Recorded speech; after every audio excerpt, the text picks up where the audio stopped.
सरकार ने ये जो किसानों के हित में विधेयक लेकर के आए, तो उसको लेकर के कुछ पॉलिटिकल पार्टियों के द्वारा गुमराह करके जो हिंदुस्तान का जो मासूम किसान है उसको आज रोडों पर लाके खड़ा कर दिया है। ये जो विधेयक आया है मोदी सरकार के द्वारा, उसमें मोदी सरकार का एक ही लक्ष्य है कि जो किसान है और जो बाजार, उसके बीच में जो बिचौलिए हैं उनको हटाया जाए।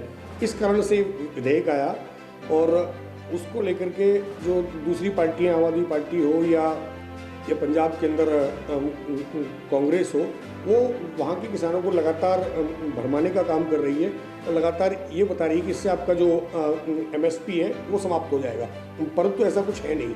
जो MSP है वो कभी विधेयक में नहीं आता। MSP तो एक सिस्टम का हिस्सा है, वो जो किसानों को मिलता है वो लगातार मिलता रहेगा। और ये एक तरीके से उसी तरीके का आंदोलन है जिस तरीके से दिल्ली के अंदर शाहीन बाग का आंदोलन हुआ। ये जो जितने भी कांग्रेस और दूसरी पार्टियां हैं वो इसी तरीके के एक आंदोलन बनाना चाह रही हैं। अभी आपको पहले भी जानकारी मिली होगी, जब इन्होंने रेल रोको आंदोलन किया, उसके अंदर खालिस्तान समर्थक लोग पाए गए। इसका कनेक्शन भी कहीं ना कहीं ये अकेले किसान नहीं है, इनके पीछे कोई और है जो इनको, ये जो बेचारे किसान हैं सीधे साधे, उनको भरमाने का काम कर रहे हैं।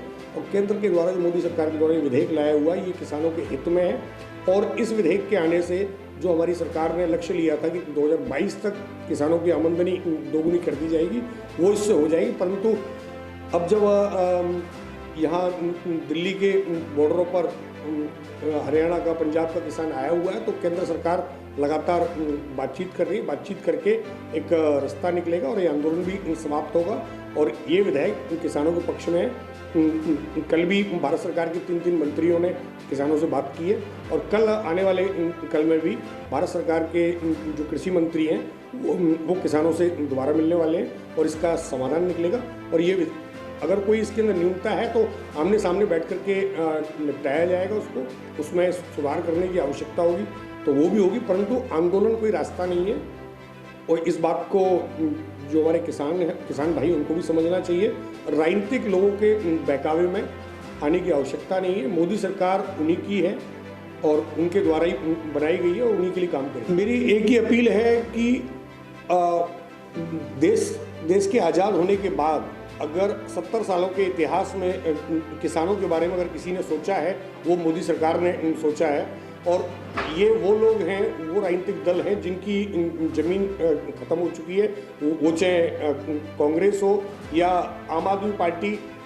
आम आदमी पार्टी आज बुराड़ी मैदान में उनके मंत्री घूम रहे हैं और जगह जगह होर्डिंग लगवा रहे हैं कि किसानों का स्वागत है।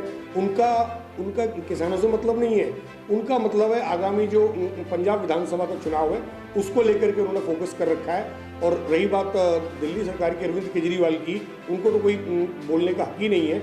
जब दिल्ली का जो किसान है, उनको तो किसानों का जो दर्जा मिलना चाहिए वो इस गवर्नमेंट ने रोका हुआ है। आज जो दिल्ली का किसान है, न तो उसको उसके खेत में पानी मिलता और न ही ट्यूबवेल लगाने की परमिशन है।